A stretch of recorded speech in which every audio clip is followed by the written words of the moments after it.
The Map That Shouldn't. XIC. Chapter 1. The Discovery. The monastery of St. Aurelius rested high in the Carpathian Mountains, a place where winter seemed to be endless and the silence carried centuries between its stone walls. Historians often visited the monastery to sift through its vast, dust-layered archives, documents that ranged in date from medieval shipping logs to personal letters from monks long forgotten.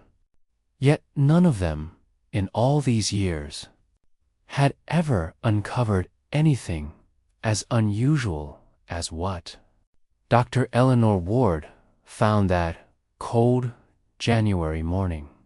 Eleanor was an American archaeologist with insatiable curiosity, and had come to Romania in search of early maps of the Danubian tribes. She expected little more than mundane letters, perhaps a few fragments of ruined manuscripts. So when Brother Lucian brought her a bundle of tightly rolled parchments, sealed with wax that looked centuries older than the rest of the archive, she felt a tremor of excitement. It was found behind a collapsed wall in the cellar last week, whispered Lucian. We thought you should study it. She broke the seal carefully and unrolled the parchment. As she saw what was on it, the room seemed to shrink around her. Faded ink traced the outline of a sprawling city, streets, plazas, towers, and canals, all rendered with a precision impossible for its assumed age. But the most surprising factor was the name written at the top. Celestia, a city which had never appeared in any record, a city no archaeologist had ever mentioned, a city that should not exist. Eleanor stared a long moment at the parchment, feeling the shift of history beneath her feet. Something about the map felt wrong, too detailed, too advanced, too intentional, and the parchment itself. It wasn't made from typical animal skin. It felt smoother, almost metallic under her fingertips. Lucian leaned in closer. Do you recognize it? No, Eleanor whispered. And that terrifies me. She didn't yet know this map would lead her to a city erased from time, a civilization which had vanished without leaving behind a single artifact, a truth that someone wanted to keep buried even now. Chapter 2. The hidden markings back in her rented cabin. Eleanor put the parchment under a magnifying device, under infrared light.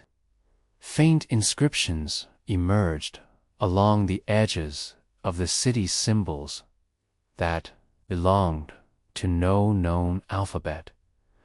She zoomed in closer.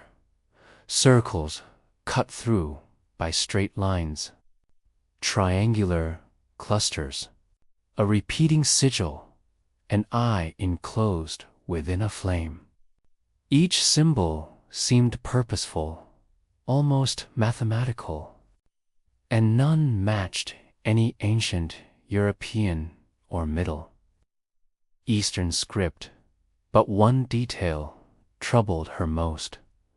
Underneath the north wall of the city, invisible in ordinary light, were the words, Non recordari. Do not remember. Her breath caught. Who writes such a warning on a map?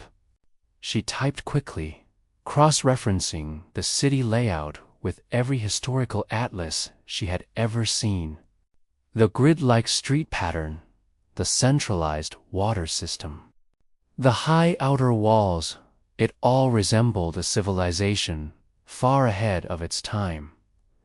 As she studied it further, she noticed that the parchment had faint, burned edges, as if somebody had tried to destroy it. The design of the wax seal also did not fit with any known monastic order. A serpent eating its own tail. Then she found something else, a small, almost invisible red dot marked a place in the west of the map. Alongside it was a single Latin word, iter, path, a path to where or to what? Eleanor felt the first shiver of danger. Chapter 3, a warning from the past. She visited the monastery again the next morning. Brother Lucian greeted her this time with unusual stiffness. Sister Beatrice said, "You should return the parchment," he said, his voice steady with nervousness. "Some relics are not to be studied." Eleanor frowned. Why not? Lucian hesitated.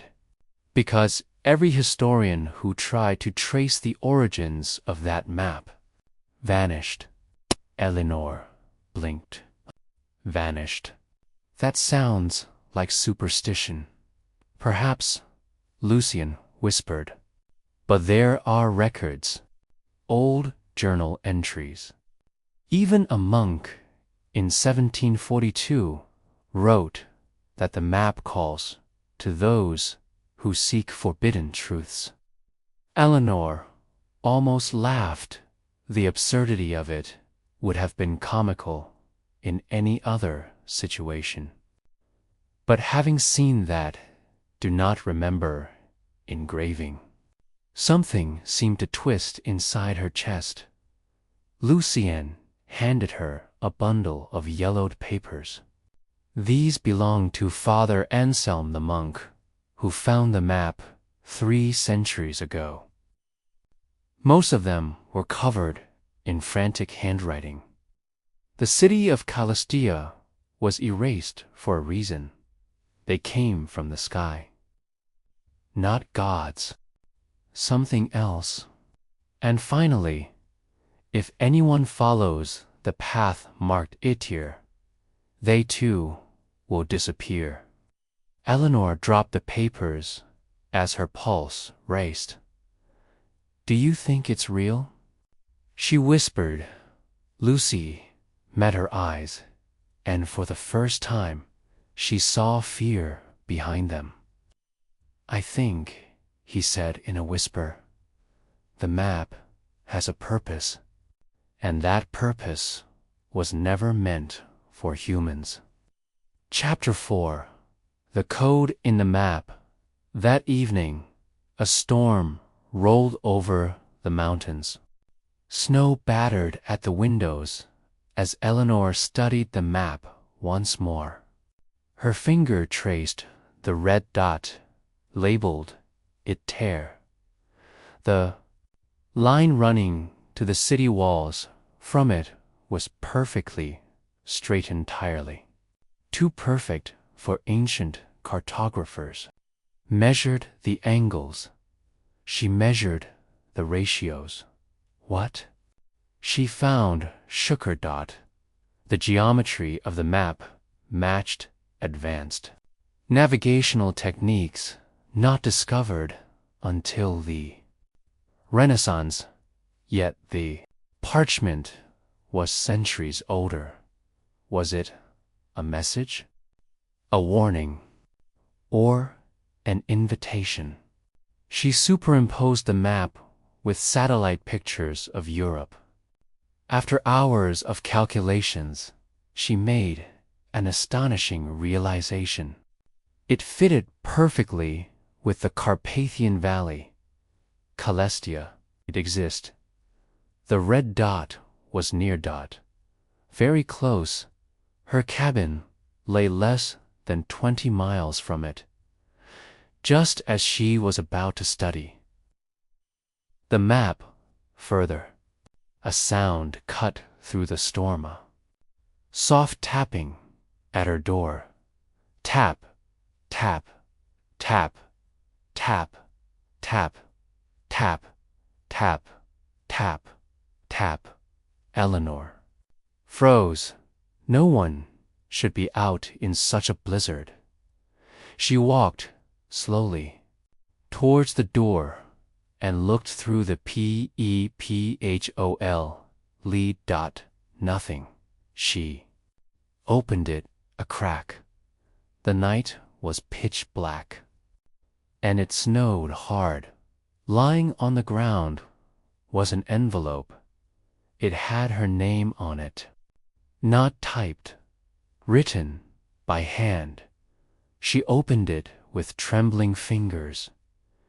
Inside was a single piece of paper. Do not continue your search. Some cities are buried for the safety of all. At the bottom was a sigil she recognized instantly. The serpent devouring its own tail. Same symbol on the seal of the map. Chapter 5. Into the valley fear wrestled with curiosity inside her. But Eleanor had spent her life uncovering truths that time had buried. She couldn't stop now when she stood on the edge of something world-changing. The storm had passed by dawn. She packed supplies, loaded her GPS, and headed out toward the coordinates she had calculated. The valley lay silent with its bed of snow, and pines stood tall like frozen sentinels. The deeper she went, the more uneasy she felt, as if something was watching her. Using a metal detector, she scanned the ground. Nothing at first. Then, suddenly, sharp beep. She brushed away the snow.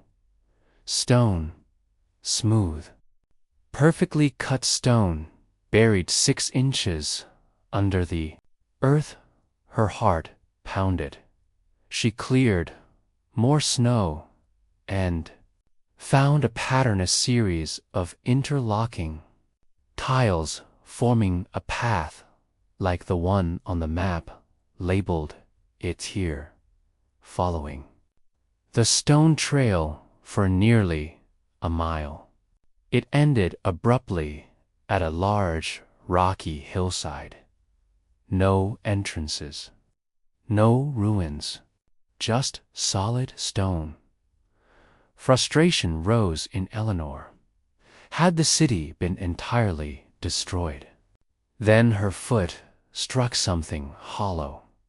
She knelt and brushed away more snow. A circular, metallic plate with the same etching of a serpent. SYMBOLA. Shiver ran down her body. She laid her hand on the metal. It moved. The entire plate rotated like a dial. The ground vibrated softly.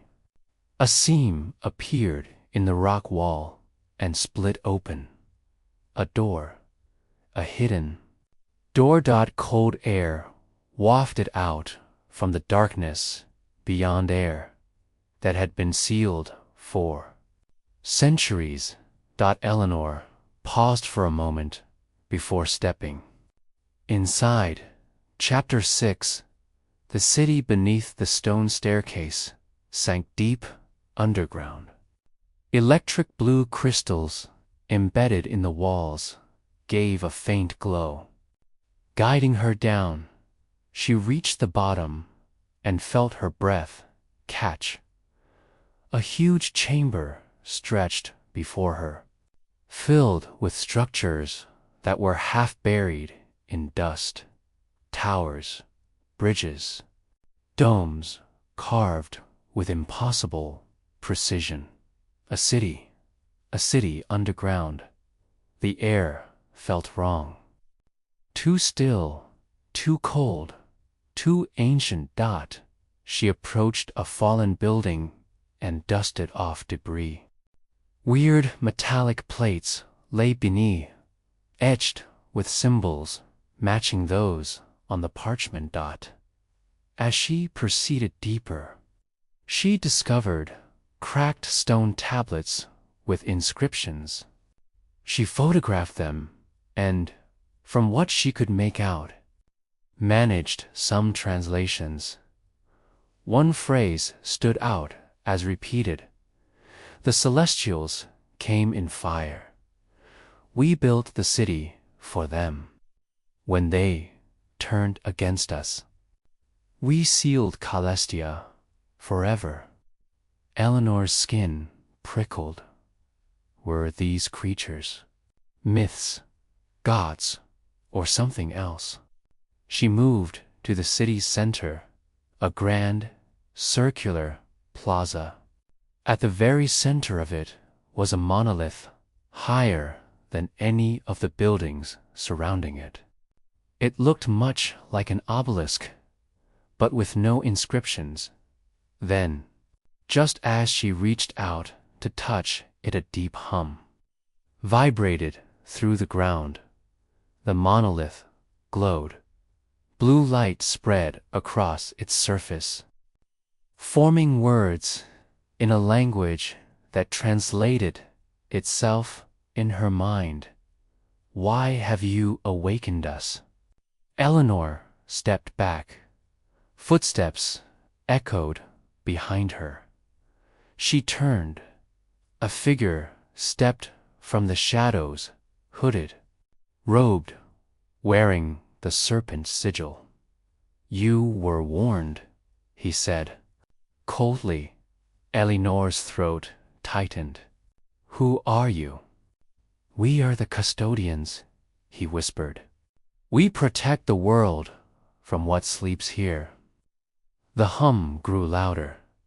The glow of the monolith intensified. Leave now, he warned, before the city remembers its masters. Chapter 7. The Awakening. The ground shook violently, with a cracking of the plaza everywhere. Light burst from fissures. Eleanor ran, while the custodian shouted, Stop. You don't understand what you've unleashed. She disregarded him, racing for the stairs.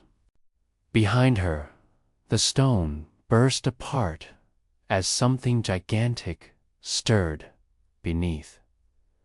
A shape, no, a presence felt like it filled the entire cavern. A booming voice echoed. We are the Celestials. We are the Forgotten. We rise again. Eleanor's heart stopped. She attained the stairs, ascending furiously. Behind her, the custodian ran, entreating her to quicken her pace. Behind them, the monolith split open like an egg, spilling blinding light.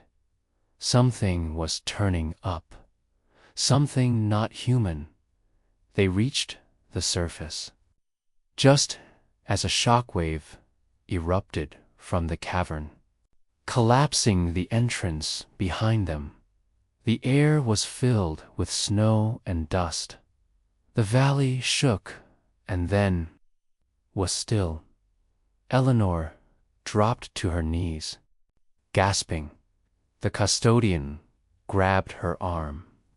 Listen to me. The city was never destroyed. It was buried. The Celestials were sealed inside. You must never reveal what you saw. But what are they? She whispered. The custodian was pale. with fear. Not demons, not aliens, something older, something which once ruled the earth, something we barely defeated.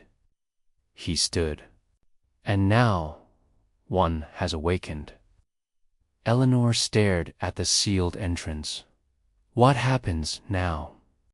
The custodian's voice shook. We pray the world is ready. Chapter 8.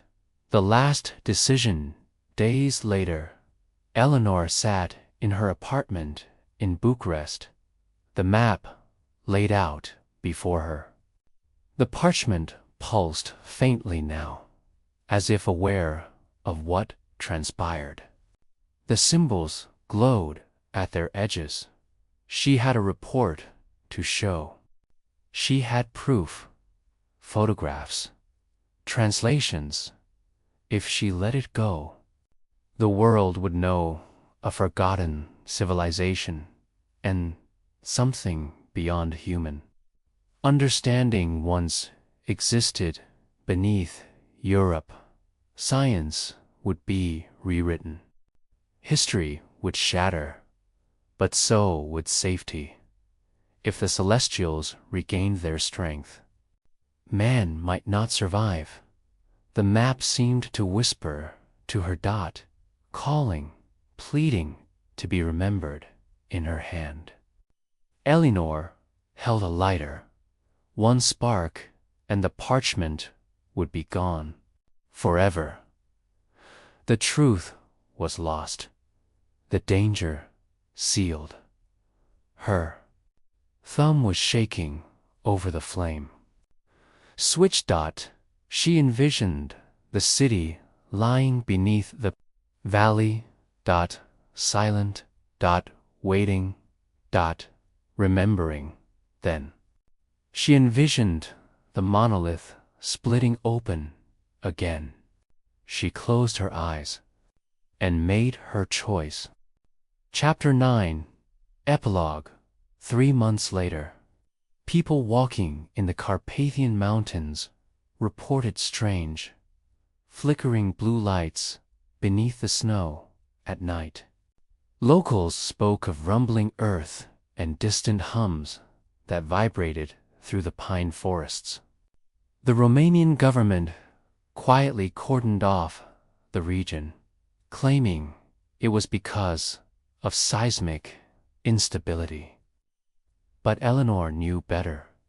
She kept the charred remains of the map, all but one small fragment, in her desk drawer, unable to destroy it completely. A fragment showing the serpent symbol. Some nights, she swore, it glowed. For thousands of years, the Celestials had slept.